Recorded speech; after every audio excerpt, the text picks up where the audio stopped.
Hey, welcome to the Pharmacy Residency Podcast, a member of the Pharmacy Podcast Network. I'm still doing letters of intent. I can do them same day, depending on what time of day I get it. But it may be just late at night, early in the morning where I get it back to you. But no more than 12 hours between the time I get it, knowing that I'm going to get it, and sending it back to you. But I wanted to explain quickly what happened and how you got in this position.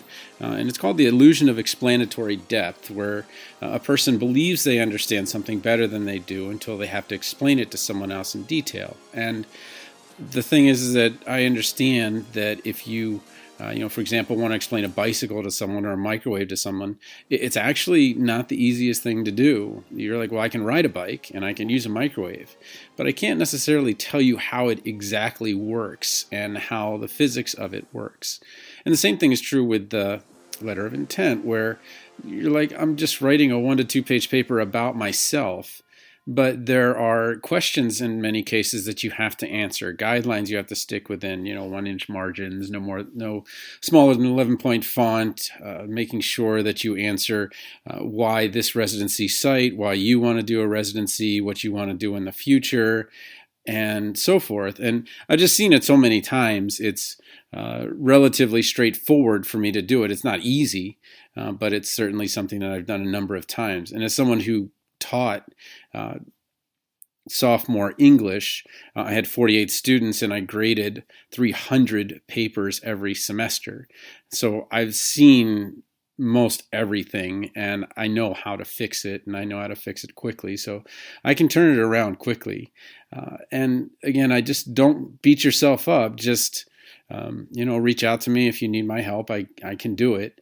And I ran into this too as a first generation college student. So I just wanted to kind of give you a little forgiveness, or help you give yourself some forgiveness. And where I ran into it was when I applied to colleges, I only applied to public colleges because there was a certain budget that we could afford.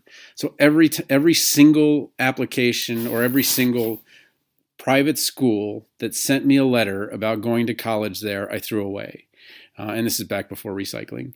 And it breaks my heart because I think I would have done really well in a smaller environment, but I didn't know that that's how things worked. So I completely rejected myself from all of those. And like my number one school was actually UCSB, University of California, Santa Barbara, but I didn't understand that their GPA requirement was a weighted GPA. So my GPA was only 3.35, but weighted it was closer to 3.9.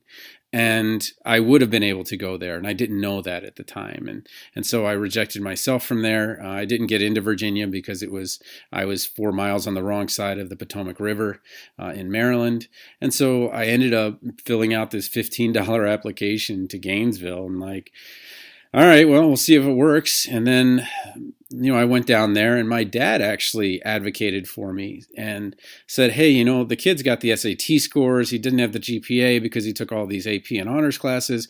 If you weighted, it's a 3.9, and he kind of understood it by then.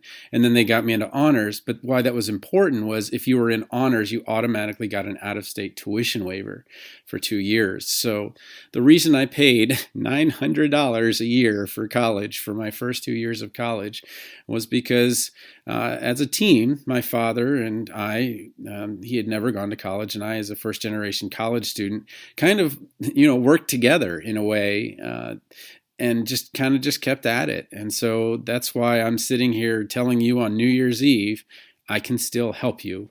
And there's not one single letter of intent that came to me. I'm like, oh, it's good. It's fine. I can dramatically improve most of them. And get them back to you. So do reach out to me. Residencyhelp.com is where you can find my contact information. Email is best. Send your letter now. Like, don't go, hey, how's it going? Let's just get it done, man. All right. Well, talk to you soon. Have a happy new year. Hey, thanks for listening to the Pharmacy Residency Podcast. And if you're interested in learning more about the interview process, go over to Amazon.com, where you can check out 100 strong residency interview questions, answers, and rationales in print book, ebook, and audiobook.